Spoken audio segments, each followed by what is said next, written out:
Hello, नमस्कार दोस्तों। मैं गौतम कुमार अपने YouTube चैनल स्मार्ट ब्रेन पर आपका हार्दिक स्वागत करता हूं और जिसमें हम लोग क्या देख रहे थे, एक अलग तरह का प्रोग्राम नक्शे पर विश्व मतलब वर्ल्ड इन अ मैप। और जिसमें क्या पहला हम लोग कई देखे, जैसे चेक गणराज्य के बारे में देखें, अलग अलग कंट्री के बारे में, और आज किसके बारे में, यमन के बारे में देख रहे हैं। और एशिया महाद्वीप का ये देश है। आप लोग को बताए थे कि टोटल विश्व में कितने महाद्वीप हैं? 7 हैं। Asia, Europe, Africa, north America, south America, Australia और अंटार्कटिका।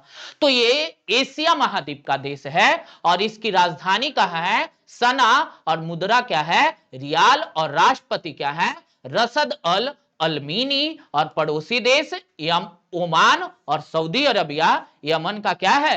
पड़ोसी देश है। उसके बाद पश्चिम में यमन की सीमा लाल सागर और दक्षिण में अदन की खाड़ी। जैसे देखिएगा, जब यहां ये यमन है तो ये देख रहे होंगे रेड सी है, और एक क्या कह रहा है? दक्षिण में अदन की खाड़ी। जब यहां आइएगा, एक दिन बात करेंगे पूरे एशिया के जो भी वाटर स्ट्रीट ये सब के बारे में। तो क्या बोला? पश्चिम में यमन और दक्षिण में क्या? अदन की खाड़ी है। अब क्या कह रहा है? जबल अन नबी सुएब सबसे ऊंचा पर्वत है और यमन में कोई अस्थाई नदी नहीं है। कहने का मतलब, जैसे आपको बताए थे कि एक मेन नदी होते हैं और एक उसके ट्रिब्यूटरी होते हैं, तो वही केवल सूखी नदियां घाटी हैं जिन्हें वाडी कहा जाता है। यमन की सबसे लंबी नदी वाडी या हंदर मावत है। यमन और जिबूती के बीच बाब अल मंदाब की जल संधि है। जल संधि बताए थे कि ये क्या होता है?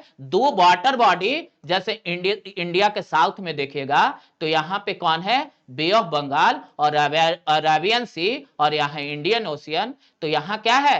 पाल्क स्ट्रीट दोनों को कनेक्ट करने का काम करता है। तो वही क्या कह रहा है? यमन और जिबूती के बीच में बाब अल मंदाब की जल संधि है। और 5 यहां यूनेस्को साइट हैं, जैसे जाबीद का ऐतिहासिक शहर, सना का पुराना शहर, मारीब के प्राचीन साम्राज्य की स्थल खंड, उसके बाद शिबाम की पुरानी दीवारें और सेक्टोटोरा का द्वीप समूह। ये क्या थे? यमन के बारे में संपूर्ण जानकारी। और आगे के वीडियो में और सारे कंट्री के बारे में देखेंगे। आप जरूर लाइक सब्सक्राइब करें। Thank you.